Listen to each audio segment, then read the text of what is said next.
Assalamualaikum warahmatullahi wabarakatuh.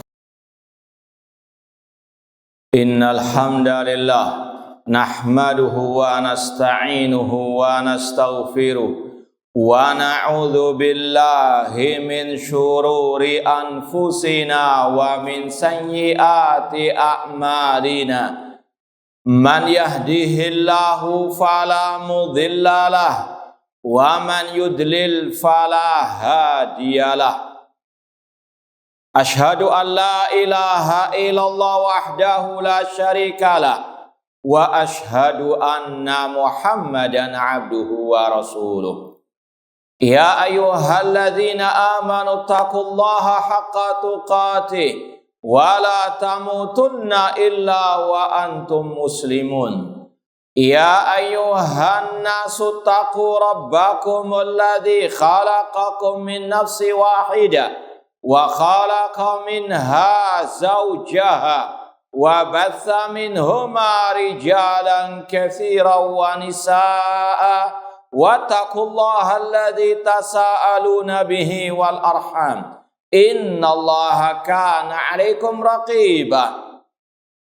Ya ayyuhalladzina amanu taqullaha wa qulu qawlan sadida yuslih lakum a'malakum wa yaghfir lakum dhunubakum wa may yuti'illaha wa rasulahu faqad faza fawzan 'azima. Amma ba'd, fa inna asaqal hadits kitabullah wa khairal hadi hadi Muhammadin sallallahu alaihi wasallam wa syarrul umuri muhdatsatuha wa kulla muhdatsatin bid'ah wa kulla bid'atin dhalalah wa kulla dhalalatin finnar. Ma'asal muslimin ikhwani fillah wa akhwati, bapak-bapak, ibu-ibu, saudara-saudari rahimani wa rahmakumullah. Alhamdulillah, segala puji bagi Allah Subhanahu wa taala yang mempertemukan kita kembali dalam kajian tafsir juz amma oleh Fadilatul Syekh Al-Allamah Abdurrahman bin Nasir As-Sa'di rahimahullah ta'ala. Semoga Allah subhanahu wa ta'ala senantiasa menambahkan kepada kita ilmu yang bermanfaat dan al-amal as-soleh. Sekarang kita sampai pada surat Al-Balad. Allah subhanahu wa ta'ala berfirman, La uqasimu bihadzal balad. Sungguh aku bersumpah dengan negeri ini. Wa anta hillum bihadzal balad. Dan engkau wahai Muhammad tinggal di negeri ini. Wa walidi wa ma walad. Dan dengan bapak dan anaknya. Ini sumpah Allah Subhanahu wa taala. Atau kalau mau kita ulangi dari awal tadi, sungguh aku bersumpah dengan negeri ini dan dengan engkau wahai Muhammad yang tinggal di negeri ini dan dengan setiap bapak dan anaknya. Laqad khalaqnal insana fi kabad. Sungguh kami telah menciptakan manusia fi kabad, dalam keletihan, kelelahan. Ayah sabu alla yaqdiru alai ahad. Dia mengira tidak ada seseorang pun yang bisa menguasainya. Yaqulu ahlaktu malal lubada. Dia mengatakan aku telah membinasakan hartaku. Ayah sabu alam yarahu ahad. Dia mengira tidak ada satupun yang melihatnya. Ini ayat pertama sampai ayat yang ke-7. Kita baca dulu tafsir dari Syekh Abdurrahman As-Sa'di rahimahullah. Beliau berkata, yuqsimu ta'ala bihadzal balad ay al-amin. Kata beliau, Allah bersumpah dengan negeri yang aman ini.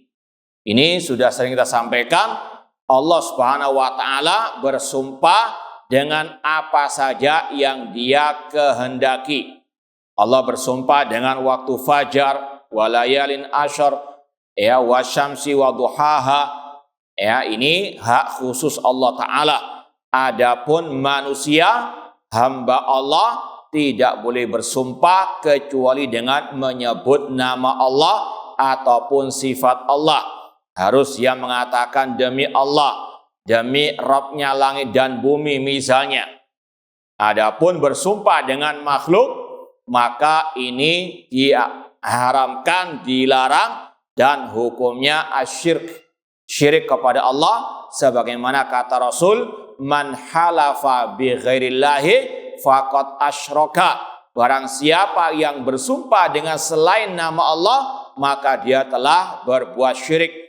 Entah dengan bersumpah dengan nama Nabi, atau dengan kota Mekah, atau dengan Ka'bah, maka ini dilarang oleh Rasulullah SAW. Tidak boleh orang mengatakan dalam sumpahnya demi Nabi, demi wali, atau demi Ka'bah, demi langit dan bumi, atau demi waktu.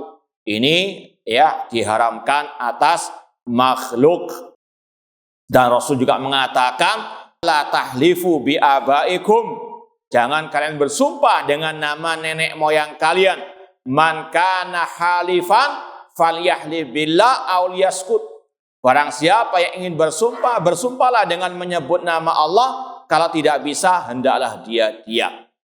Sekali lagi, adapun Allah, dia bersumpah dengan apa saja yang dia kehendaki, dengan makhluk-makhluknya dan selainnya. Di sini Allah bersumpah yang pertama, bihadzal baladil amin, dengan negeri yang aman, wa huwa Makkah al-Mukarramah. Bahkan kata sebagian ulama, ini ijma, ulama tafsir mentafsirkan bihadzal balad, Allah bersumpah dengan kota atau negeri Makkah al-Mukarramah.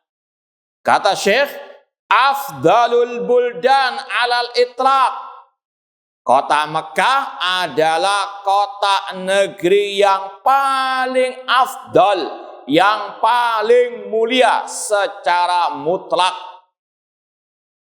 Makanya Allah menjadikannya sebagai sumpah. Dan sudah kita sampaikan, Allah tidak bersumpah kecuali dengan sesuatu yang mulia, sesuatu yang agung, sesuatu yang sangat amat bermanfaat, berguna. Ma'asal muslimin ikhwani fillah wa akhwati rahimani wa rahimakumullah. Kalau kita mau ringkas sedikit apa saja keutamaan kota Mekah. Ini yang pertama, kota Mekah kota yang paling mulia di atas muka bumi ini. Dalam hadis yang sahih, Rasul mengatakan, wallahi anti ahabbul buqa ilallah. Demi Allah, engkau adalah negeri yang paling dicintai oleh Allah. Laula anna qaumaki akhrajuni ma kharajtu minki. Kata Rasul kepada Aisyah, seandainya kaum engkau, yaitu kaum Quraisy, tidak mengusirku, tidak mengeluarkanku dari kota Mekah, aku tidak akan keluar darinya. Ini sudah kita sampaikan bagaimana ujian Nabi ketika mendakwakan tauhid, melarang dari kesyirikan, diusir, beri banyak cobaan dan ujian. Sebagaimana firman Allah, wa id yamkuru bikal ladina kafaru liyusbituka aw yaqtuluka aw yukhrijuk wa yamkuruna wa yamkurullah wallahu khairul makirin. Ingatlah ketika orang-orang kafir membuat makar terhadap diri engkau wahai Muhammad. Apa makar jahat mereka? Liyusbituk, untuk memenjarakanmu atau membunuhmu atau mengusirmu. Wa yamkuruna wa yamkurullah. Mereka membuat makar jahat, Allah balas makar jahat mereka tersebut. Wallahu khairul makirin. Intinya, kota Mekah, kota yang paling afdal, yang paling mulia, yang paling agung, yang paling dicintai oleh Allah Subhanahu wa Ta'ala. Dan kita tidak boleh protes atau naudzubillah min dalik. Jangan sampai ada fanatik jahiliyah sampai mengalahkan. Naudzubillah min dalik, sabda Rasulullah SAW.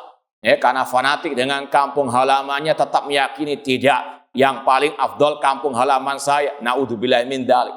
Ini sangat jauh dari sikap seorang muslim yang senantiasa sami'na wa ata'na, sami'na wa saddaqna kepada kabar berita dari Allah dan Rasulnya sallallahu alaihi wasallam.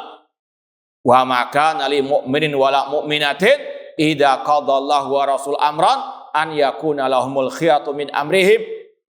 Tidak sepantasnya bagi orang mukmin dan mukminah apabila Allah sudah memutuskan dari Rasulnya sesuatu perkara untuk mereka punya pilihan yang lainnya. Ini pilihan Allah dan Rasulnya. Mekah adalah kota yang termulia di atas muka bumi ini. Ini yang pertama. Kemudian kota Mekah, kota yang mendapatkan doanya Khalilullah, kekasih Allah, Nabi Ibrahim alaihi assalam. Seperti yang Allah firmankan dalam surat Ibrahim. Allah mengatakan, Rabbana inni askantu min dzurriyyati biwadin ghairi dzi zar'in inda baitikal muharram. Nabi Ibrahim berdoa, wahai Rabb kami, aku telah menempatkan anak keturunanku di suatu lembah yang kering kerontang. Ini kisah Nabi Ibrahim di awal kali datang ke kota Maka ini askantu min dzurriyyati biwadin ghairi dzi zar'in inda baitikal muharram. Di samping rumahmu, yaitu Baitullah yang al-muharram, yang dimuliakan. Rabbana liyuqimus shalah. Wahai Rabb kami, agar mereka mendirikan salat. Waj'al af'idatan nas tahwi ilaihim warzuqhum minas samarati la'allahum yashkurun.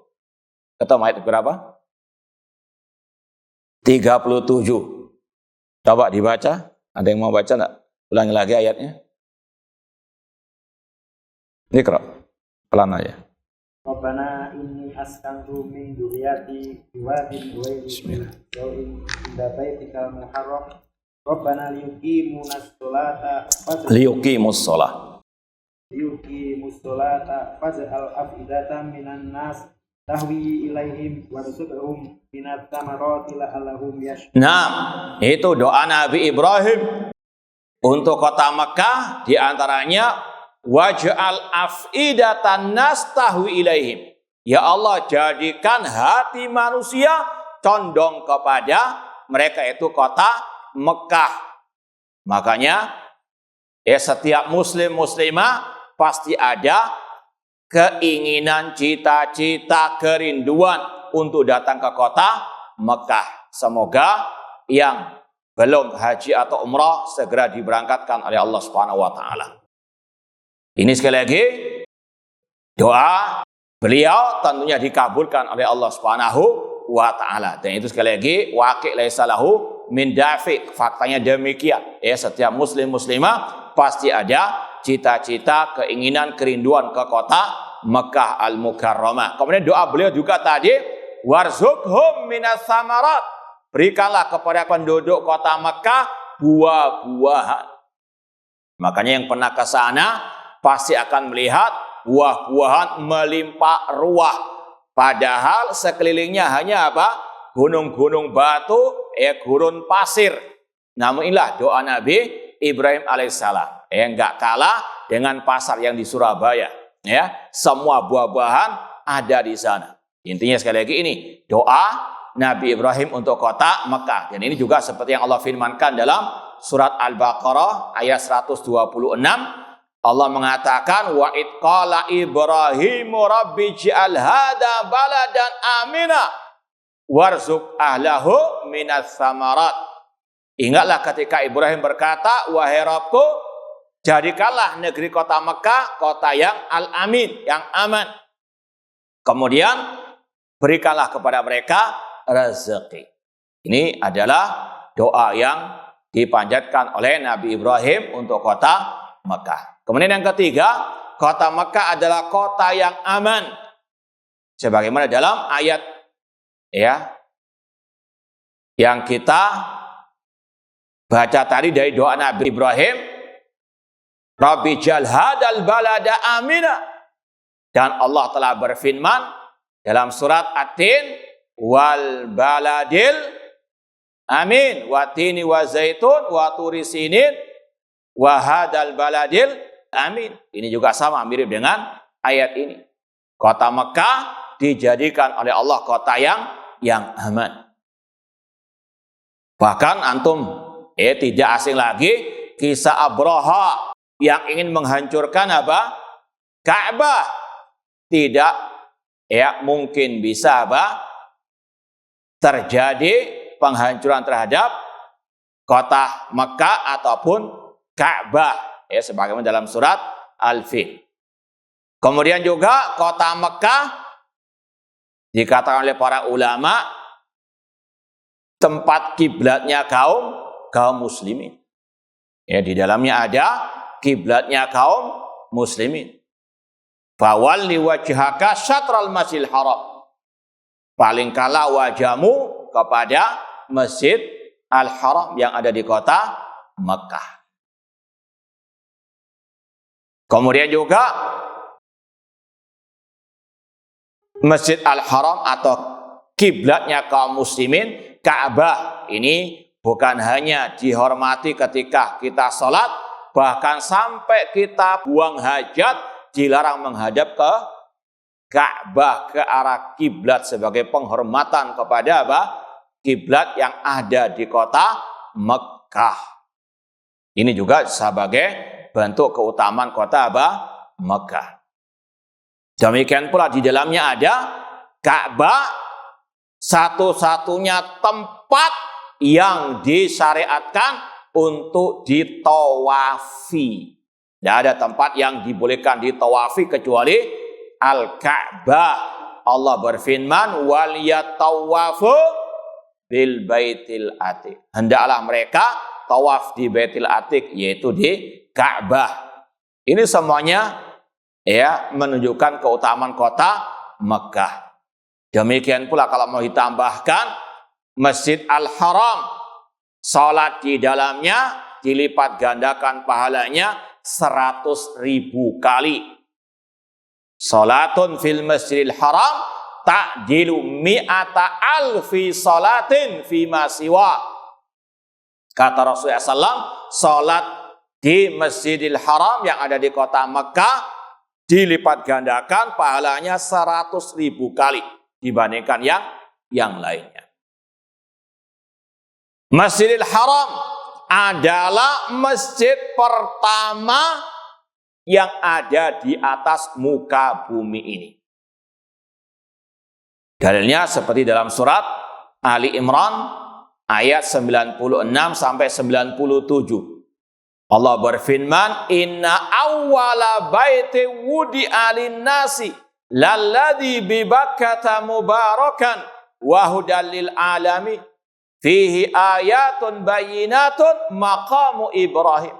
Allah mengatakan, inna awwala baitin wudi'a lin-nas.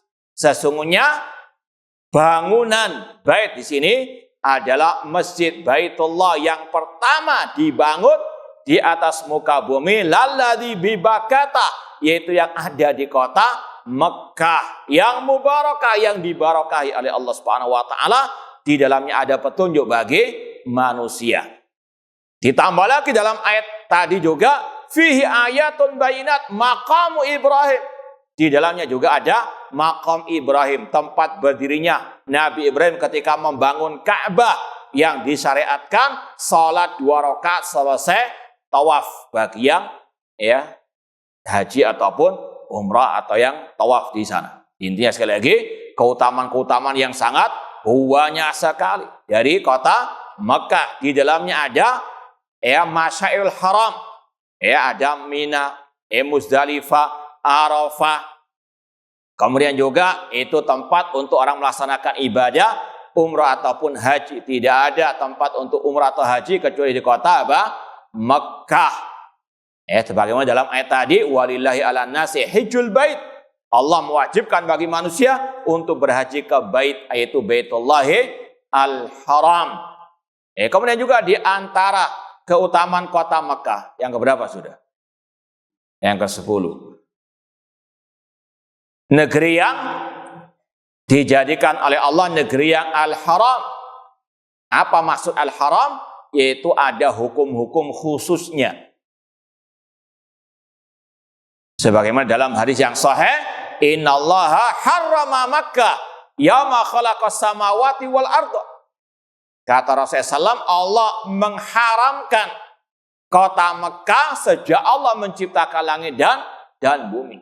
Kata-kata harama di sini yaitu apa? Ada hukum-hukum khususnya.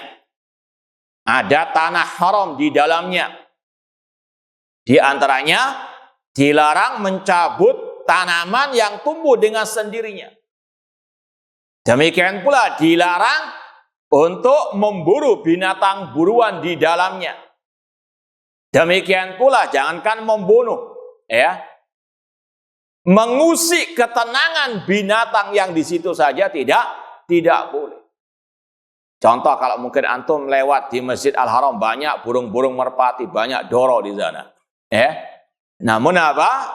Tidak boleh diambil kemudian dimasukkan kamar dibelai atau dimasak. Naudzubillah min dzalik.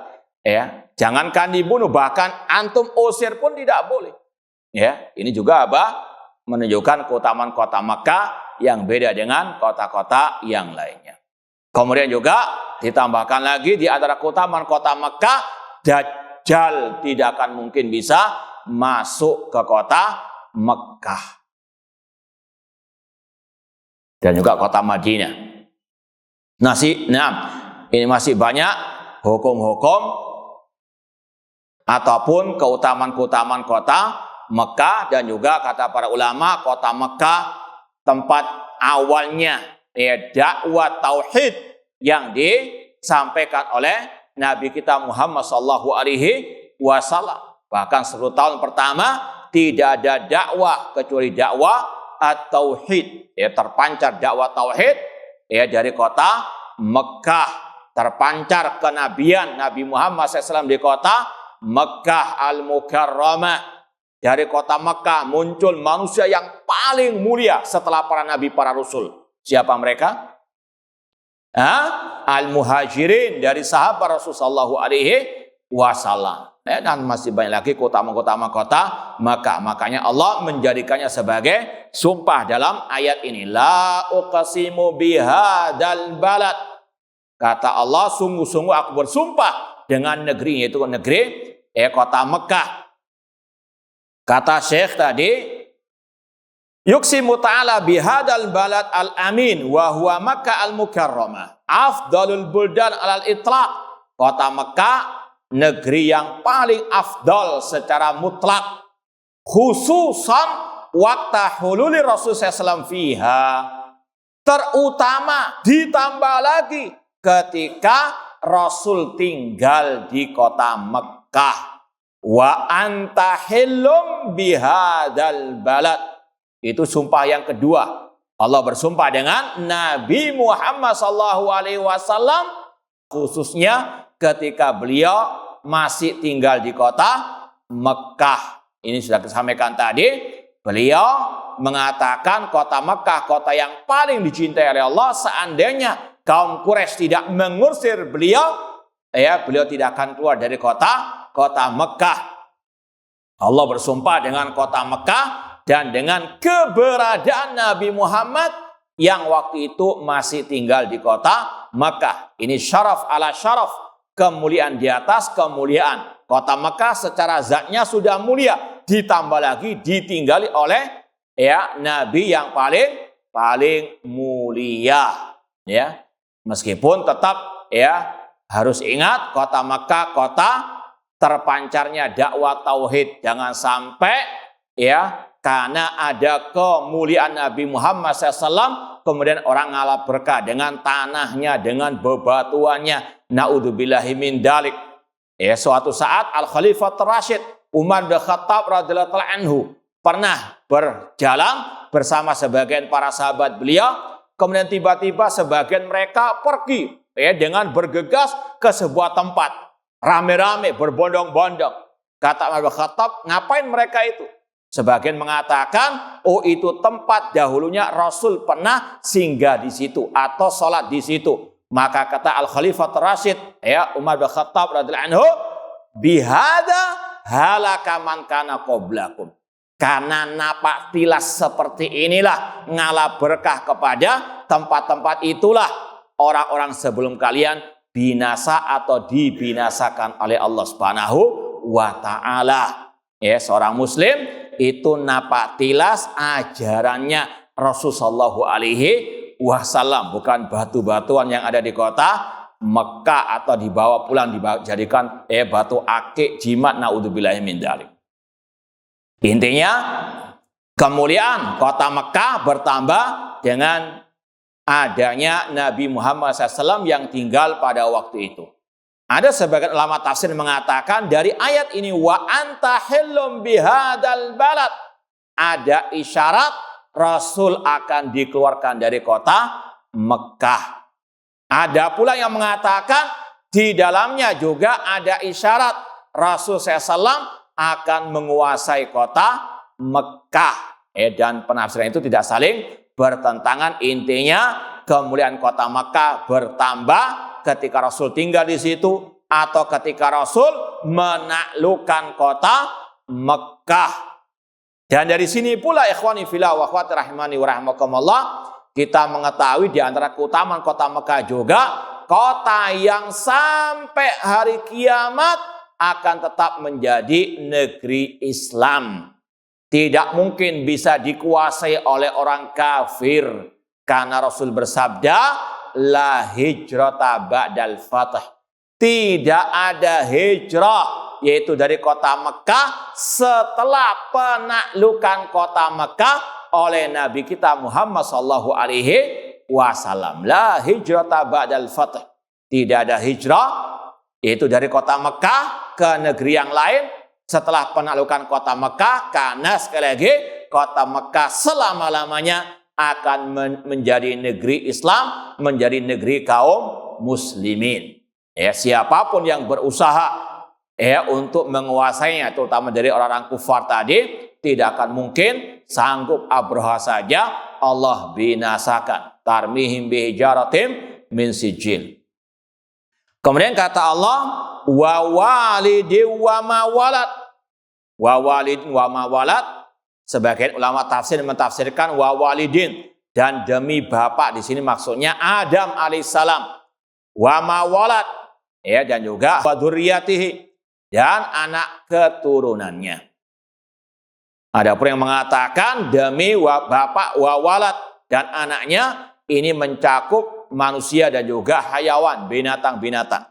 Wallahu ta'ala alam. Cuma Syekh lebih condong kepada penafsiran wa walidin, demi bapak maksudnya Nabi Adam alaihissalam, wa ma walad, dan anak keturunannya. Ada pun yang mengatakan wa walidin yaitu Nabi Ibrahim, wa ma walad yaitu al-anbiya, dari keturunan beliau. Nah, itu diantara penafsiran sebagian ulama. Kemudian sebagaimana yang sudah kita pelajari, namanya sumpah dalam bahasa Arab itu ada al-muqsam alaih.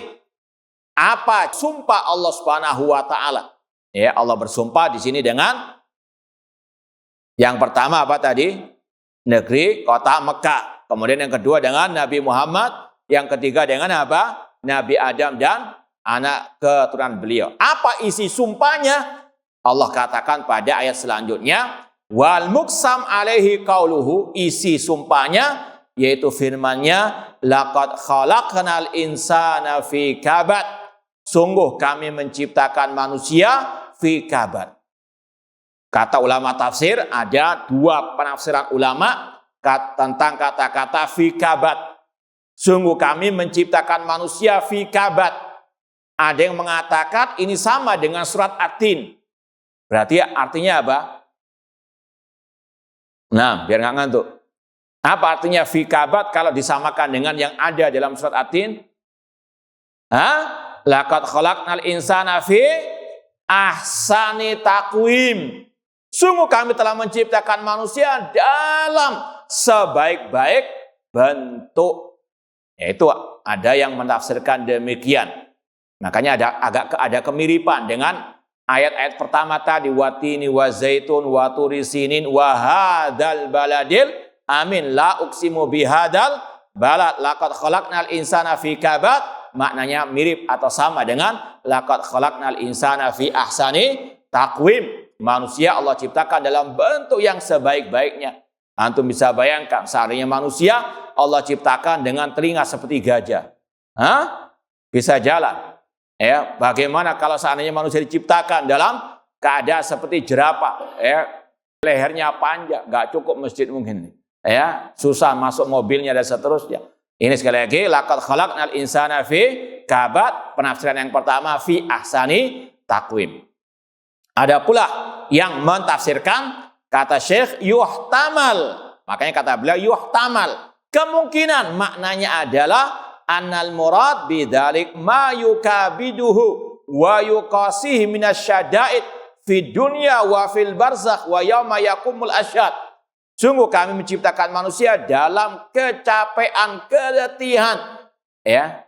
Atap, fi kabad maknanya dalam bahasa fi kabad, fi ta'ab, dalam kelelahan, kecapean, keletihan di dunia, di alam barzakh, apalagi di hari kiamat, kecuali orang-orang yang beriman. Kata para ulama, di dunia manusia sejak lahir fita'ab. Ya, manusia sejak lahir fita'ab, keluar dari rahim sang ibu susah sampai harus apa? Manggil dokter kandungan, demikian pula atau bidan. Kadang kalau sungsang naudzubillah min dzalik, susahnya, taabnya luar biasa. Dia keluar, kemudian dia tidak bisa makan sendiri kecuali apa? Nangis dulu kalau lapar. Ta'ab fita'ab. Kemudian dia isinya sudah usia balita, dia apa? Apalagi sekarang sudah masuk PAUD, pulang sekolah sudah apa? Fita'ab, main-mainan juga fita'ab, capek lelah. Sekolah SD, SMP, SMA, ta'ab, capek, ya. Sudah lulus sekolah atau kuliah, ta'ab juga dalam apa? Cari pekerjaan, ta'ab, lelah, capek juga ketika bekerja. Kemudian menikah, capek mengurusi apa? Rumah tangga, punya anak, demikian. Apalagi yang perempuan ketika punya anak fi wahnin, dalam ta'ab. Ketika apa? Mengandung. Wa wasainal insana biwalidayhi hamalat ummu wahnan ala wahnin. Ini hidupnya manusia fi ta'ab. Kadang karena capek, lelah kerja, ingin refreshing ke Batu. Nggak sahurnya sana macet, capek lagi. Pulang-pulang apa? Manusia hidup dunia nggak ada. Kecuali apa? Fit ta'ab. Antum di sini juga belajar fit ta'ab. Sampai pulang ta'ab. Di sini saja sudah luar biasa harus ta'ab. Namanya dunia hakada. Ujian dan cobaan. Kecuali orang-orang yang beriman, ta'abnya insya Allah bernilai pahala di hari kiamat. Ini dunia demikian. Gak ada yang namanya apa? Roha, yang kekal abadi. Kalau roha pun sebentar, tidur, kadang tidur pun ta'ab, betul enggak? Karena keseringan atau kebanyakan jam tidurnya. Demikian pula kata para ahli ulama, fansab fa innal dzidal 'aishi fin nasab. Capeklah Anda dalam hidup karena kelezatan. Hidup itu pada apa? Rasa capek, tentunya capek yang bermanfaat, yang bernilai ibadah di sisi Allah Subhanahu wa ta'ala. Bahkan Imam Ahmad pernah ditanya, mata na'ishu fi rahatin ya Imam? Kapan kita bisa hidup nyaman, nyantai, nggak capek sama sekali? Kata Imam Ahmad, idza wada'ta rijlaka fil jannah. Jika engkau sudah menempatkan kakimu di surga, baru apa? Nggak ada capek. Semoga Allah Subhanahu wa ta'ala memasukkan kita ke dalam surganya. Intinya sekali lagi, manusia harus apa? Siap dengan capek, namun tadi harus apa? Diringi dengan innamal a'malu binniyat, niatkan semuanya untuk lillahi ta'ala dan juga apa? Bermanfaat bagi manusia. Kemudian kata beliau, wa fil barzakh. Ini apalagi di alam barzakh, meskipun semua orang mukmin di awal masuk ke liang lahat atau ke alam barzakh, kata Rasul, lau naja ahadun min daghdatil qabr lanaja Sa'ad radhiyallahu ta'ala anhu. Kata Rasulullah SAW, seandainya ada seorang yang bisa selamat dari himpitan kubur, maka Sa'ad bin Mu'adz radhiyallahu anhu yang akan apa? Selamat. Intinya sekali lagi, masuk di alam barzakh pun ada apa? Namanya himpitan kubur, kecapean, keletihan. Namun orang yang beriman setelah itu akan mendapatkan nikmat kubur. Semoga Allah menganugerahkan kepada kita nikmat kubur, dibentangkan kuburannya, ditampakkan surga Allah Subhanahu wa taala. Ini sudah apa? Mulai merasakan kenyamanan. Namun orang kafir, naudzubillah min dzalik, an-naru yuraduna 'alaiha ghuduwan wa asya. Api neraka ditampakkan pada Firaun dan orang-orang kafir juga pagi dan petang hari. Semakin mereka masuk ke alam barzakh, orang kafir tersebut semakin taat dan terakhir juga dalam ketaapan, yaitu masuk dalam api neraka. La yamutu fiha wala yahya, tidak mati. Karena apa? Kalau mati enak, dia tidak diadab. Namun apa? Terus diadab, tidak mati dan tidak pula apa? Hidup yang nyaman. Na'udzubillahi min adzabin nar. Ini manusia, kata Allah, laqad khalaqnal insana fi kabad. Adapun orang mukmin hanya di dunia saja taat, namun di alam barzakh insyaallah setelah tadi himpitan kubur sampai di hari kiamat fi rahatin. Wa annahu yanbaghi lahu an yas'a fi amalin yurihuhu min hadhihi syada'id. Maka seorang muslim, muslimah yang bijak harus berusaha sekuat tenaga untuk beramal yang bisa menjadikannya firaha, dalam kenyamanan, dalam refreshing yang kekal abadi di alam akhirat. Wa yujibu lahu al-farah wa surur ad-daib, yang menjadikannya akan bahagia kekal abadi.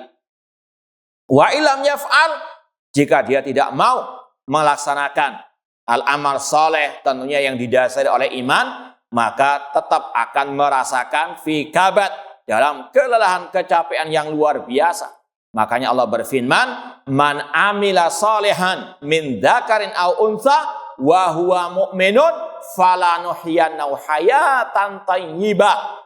Barang siapa beramal soleh dari laki-laki maupun perempuan dan dia beriman kepada Allah, maka kami berikan kehidupan yang baik. Faman kana yarju liqa'a rabbih falyamal amalan salihah wala yusyrik bi ibadati rabbih ahad. Barang siapa yang mengharapkan perjumpaan dengan Rabbnya, yaitu di surga, dalam kenyamanan yang kekal abadi, dalam kebahagiaan yang kekal abadi, maka hendaklah dia beramal saleh, amal yang ikhlas karena Allah dan mengikuti sunnah Rasulullah SAW, dan dia meninggalkan syirik kepada wala yusyrik bi ibadati rabbih ahada, dan tidak berbuat syirik kepada Allah sedikit pun dalam al-ibadah. Ini cara kiat menggapai kehidupan yang nyaman, kekal abadi, tidak ada taat sama sekali.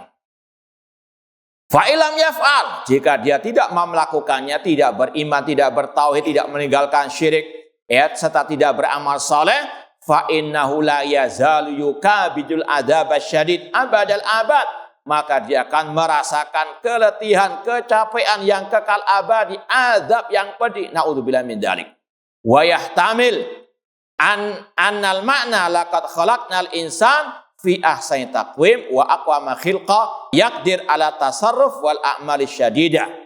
Kata Syekh, tafsir yang kedua fi kabad, kemungkinan maknanya sungguh kami menciptakan manusia dalam sebaik-baik penciptaan. Ini yang kita sampaikan tadi mirip dengan yang surat At-Tin. Yang dengannya manusia dia bisa beramal.